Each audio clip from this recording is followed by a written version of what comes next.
Shalom everyone. I am Priya, a student of the Holy Torah at ACTC Seminary. ఈ వారం తోరా గ్రంథంలో 52వ పర్ష వాయిలేక్ అనగా మరియు ఆయన వెళ్ళాడు అని అర్థం.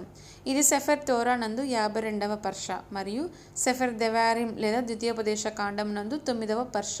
ఈ పర్ష యొక్క రెండవ అలియా వాక్య భాగములు ద్వితీయోపదేశ కాండము 31వ అధ్యాయం 4వ వచనం నుండి 6వ వచనం వరకు.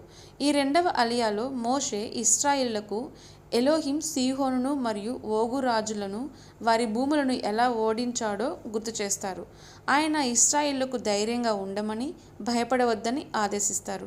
ఎందుకంటే ఎలోహిం యావే వారితో ఉంటాడు, వారిని నడిపిస్తారు మరియు వారిని ఎన్నటికీ విడిచిపెట్టడు. ఈ భాగం ఇశ్రాయేలులకు ఎలోహిం యొక్క సన్నిధి మరియు రక్షణపై నమ్మకం కలిగి వారి శత్రువులపై విజయం సాధించే విశ్వాసాన్ని బలపరుస్తుంది. ప్రియమైన స్నేహితులారా, మరిన్ని తోరా పాఠాల కోసం మా యూట్యూబ్ ఛానల్ను సబ్స్క్రైబ్ చేయండి. షలోమ్ లెహిత్రోత్.